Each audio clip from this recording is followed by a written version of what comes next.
I mean, they're not winning for themselves. They're winning for their team, for their organization, for their fans.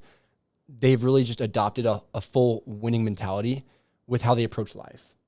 Welcome to Loans Elevated, the podcast that brings you the latest industry news, expert interviews, and insightful discussions that will help you stay ahead in this dynamic market. I'm your host, Broch Lassig, and I've spent years in the trenches of the mortgage industry, helping individuals and businesses navigate the complex landscape of real estate financing. I'm your co-host, TJ Heidenreich, and together we'll cover a wide range of topics, from business strategies that skyrocket your success to mindset and motivation that fuel your growth. All right, welcome back to another episode of Loans Elevated. Today we're talking about winning. It's a mentality, a mindset. With this being the mindset theme this week, we thought no better theme What than better winning. topic? Yep, for sure. So when I think of winning, I'm a huge basketball fan. I think of the GOATs of the game, Michael Jordan. Or LeBron. Kobe. Yeah, I'm the Michael Jordan guy. He's the LeBron guy. So we'll leave that debate for another podcast. But any of the GOATs, Michael Jordan, Kobe Bryant, LeBron James, they all have this winning mentality. And it's with everything they do, not just the sport. Not just the game, for sure.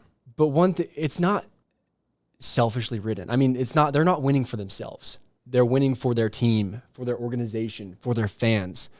They've really just adopted a full winning mentality with how they approach life. I feel like it's more just like a personality that you have to adopt too. For sure. It's not like they're doing it selfishly. It's just within them. Like they have to win at everything they do. Exactly. And I feel like on the mortgage and mortgage side, real estate side, that's something that we can also adopt. But not win for ourselves and our paychecks, but win for our clients. Make sure that we're serving them at the best level.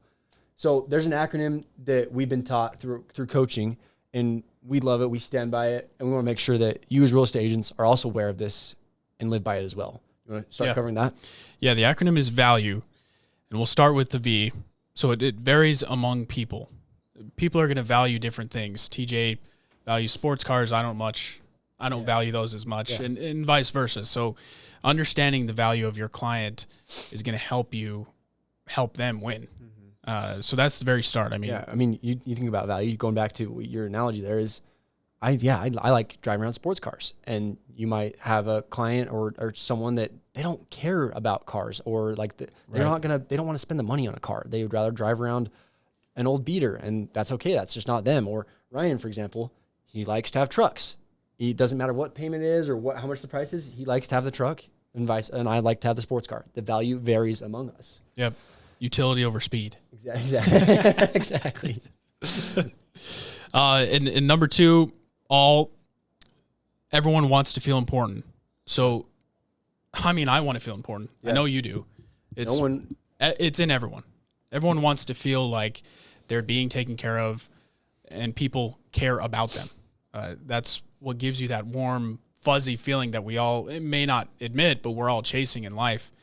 And so understanding that they want to feel important and verbalizing that to them. Yeah. Telling them that they're important. Exactly. Nobody wants to go into a transaction, or I keep going back to cars. No one wants to go into a dealership and feel like they're getting brushed off, or they're just another customer. For that day. Or there's another customer that feels more important than you, and you're not spending enough money, so on and so forth. Yeah. So going back to what Ryan said too, it goes back to 5 simple words. You are important to me. Yep. Say that. I know it sounds corny and it sounds weird to say. Practice it. And when you're talking with a client, or even family members, whoever you're talking with, let them know how important they are to you, and you'll see how far that. Well, you're going to see a shift in the dialogue, in the way they interact with you, the trust that you'll adopt. Yeah, you'll see the guards immediately go down. Oh, for sure. Like the tension in the shoulders immediately drop. Yeah, for sure. On to L, love. People love their money. I love my money. I know TJ loves their money. We all need it to function in life. Sounds cliche, but it's true. Everyone loves their money. If not, I mean, Ryan, give me $1,000. Yeah, no thanks.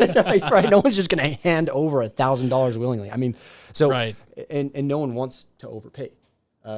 There's got to be, again, that value there. But who loves to underpay? I mean, I love to underpay. If I can ever get a deal, if I know I'm getting a deal, yeah, for sure. Heck yeah. So make sure that your prospect and or whoever you're dealing with knows the value you bring, and that the money they're spending is worthwhile.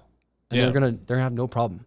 Well, and the reality is, like, as a agent, as a lender, there's some truth to it when you say this. It's not about the money. You want to help the client, and there's some partial truth there. But you wouldn't be doing this for free. If I told you go out and be an agent and help people get into houses for free, odds are you're probably not going to be doing it unless you're a trust fund. Unless you're a trust fund, you don't need the money, right? That's a different story. For sure. So everyone loves their money, including you. So helping clients, save their money, get a better deal. Yep. That's ultimately going to bring value to them for sure. Exactly. Unique. What is unique about your service? What sets you aside from the rest of the competition? There's a date coming up on the 17th that's going to be a very important part of your business. If you don't have a unique value proposition to help yourself stand aside from the competition, what sets you aside from going to work with the neighbor down the road or the family friend that they know that's helped your cousin and their friends? You have to have something that is unique to you. You said it right there, unique value proposition. Unique. Anyone can go open doors, but what sets you apart from, we call it a stone throw. You can literally throw a stone and hit another realtor. There's that many. Yeah. Same and with lender. Yeah. Same with lenders. And lender. 100%. You've got to have something that you bring to the table that's unique. Next, experience. Yeah. Everyone wants to have a good experience. I have a personal story for this. I've been to Mexico a couple times now, 3 times. 2 of my experiences really good. And I kind of just adopted the mindset of anytime I go to Mexico, all-inclusive resort, it's going to be awesome. Oh, no. And and I might have set the tone off incorrectly. I went to a 5-star resort, and it was awesome the first time I went. So I'm probably comparing to an unfair standard. But at the same time, it set the tone. I had a really awesome experience. There was turn-down service at night. We never had to ask for anything. Always, anything you could ever imagine was easily available. And employees were always there. It was just the little details. And ever since, I have not been able to find an experience that has matched it. And I went to a resort this most recent time. Awful experience. It was nothing even close. And what's funny is I was talking to a couple other people there, and there was one guy that had only been to that resort, and he didn't have a whole lot to complain about because he hasn't experienced the better side of it. Yeah, the better experience. So be the Ritz-Carlton. Yeah. Now you know every time you're going to go back to Mexico, odds are you're probably going to go back to that first resort because 1,000%. I'm not going anywhere else now. There's even no if way. it costs Even if more it's money. $2,000 more, I'm going back. Exactly. The experience is 1,000% worth it. Yeah, most definitely. One thing I always relate to is Starbucks. Whether you're a coffee drinker, you're not a coffee drinker, I'm sure we've all been to Starbucks. We know what the experience is like. It just sounds fancy when you're ordering. They've got different sizes, it's not just small, medium, large. Yeah. It sounds different. It sounds fancy. You walk in, the seating's nice, it's plush. It's consistent anywhere you go in the world too. Exactly. I know when I'm traveling, I'm going to go, instead of going to work, find a random place to work, I'm going to go find a Starbucks. I know I can pop open the laptop, get work done. I'm not going to be bugged. If I need to meet someone, I know I can meet someone there for a business meeting. It's going to be intimate. We're going to be able to get a good conversation in. We discussed, even if you're not a coffee drinker. Exactly. The likelihood of you being at least a couple times to a Starbucks is very high. Exactly. Because they've just delivered that dependable experience. Exactly. So you're going to go back again and again just for that experience. For sure. Yep. So anyways, that sums up the VALUE acronym. See how you can adopt this into your business and start and continue to win. Thank you for tuning in. For more industry insights, follow us on all platforms at Loans Elevated. And to get in touch with our team, call or text 801-713-4000 or visit loanselevated.com.